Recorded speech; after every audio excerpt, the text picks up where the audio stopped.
Shama jirtu ilmaan ayyaa manguddoo fi hawwan abbootiin nagaa sheekaa fi paappaasiin amantii faaya abbaan gadaa fi haadholiin siqee nuuf haadhaadhiyyaa qeerroo fi qarreenis baruutu baan biyya rogeeyyii fi aktiivistiin federaalizimii fi waardiyaa bagi jiraannee wal agarree kunoo guyyaa bagi jiraannee wal agarree walumaan guyyaa qajimaan daraaree karaa irratti saaree daandii cufuu baatullee qaamni isaa qoree xiqqaa guddaa hin jedhu hedduu dararee safuu hin beeku ni baasa surrii fi surree karaarraa hafna kunoo qajimaa darree fira firii hin qabne ta'uu agarree kaleessaas hedduu dabree arraasti dardarree carraan xiqqaan qabu akka hiikkaa fi ciree galata wareegamtootaatiin arganne hiree olkaa amartii ammas imimmaan hin qorree gootota sanaa yaadannu daqiiqa tokkoof turree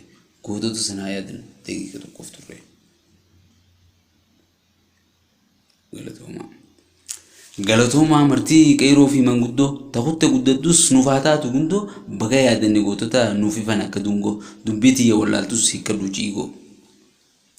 Tadabarte dubbadhee isinittiin kaasu singiggoo coree fi conee teenyaan warri baase saggoo borcisaa gadhiisan maal godhe duwwaan aangoo. Dallaalonni isaanii jaleen akka waangoo hanciisan hukutan akka teefki fi geergoo yeroon san kuttee hin qabaatin haa yaaddoo. Yaada akkasii qabaannaan isinitti haa buusu bakka kaayandoo.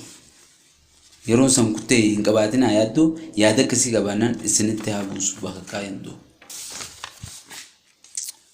Har'aa fi duris ni jira warri qabu aabudoo Oromoo fi Oromiyaaf kan qabu kaayoo guddoo kaayoof malee kan hin jijjiiramneef sodaa kan hin jilbiifannee kiyyoo sadoo fi soddaa fakkeenya quubsaa qabnaa badhaasa addaa haftee murtii guutooti qabannee suduuda yoom hunda gannu sooressi jarraa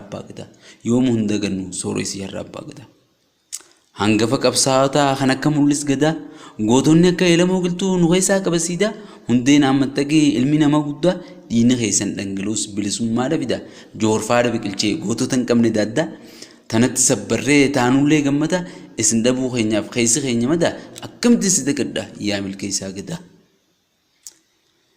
Himee hin fitu gootota keenya hunda yeroof ammoo kunoo kanuma naa godhadhaa qooda.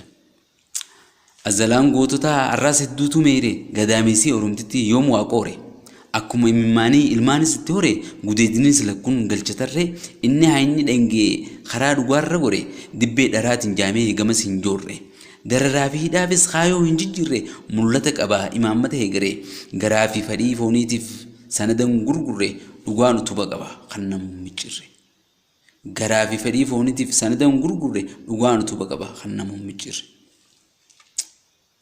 Turuus ni baha dhugaan saaqee dukkana hurree du'ee awwaalamullee ni baha ciballee haree.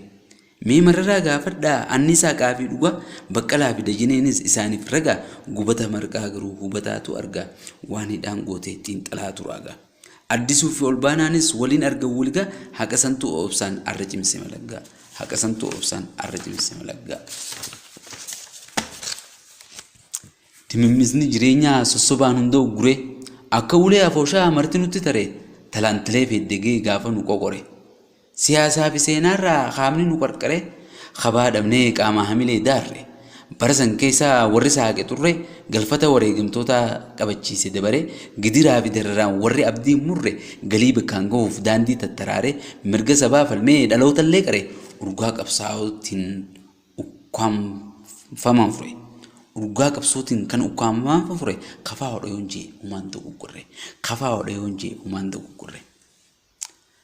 Mirga jiruu saba isaaniitiif hadoodee Oromiyaa fi Itoophiyaaf furmaata barbaadee federaalizimii sabdaneessaa ta'uu mirkaneesse dimokiraasii haqaatiin walitti yabeesse qabsoo karaa nagaa warri godhe daaddee kafaa hodhaatu unkura dhaabe hundee ofiisiidhaatu unkura dhaabe hundee osoo hin qusatin humnaa fi diinagdee wixineen isii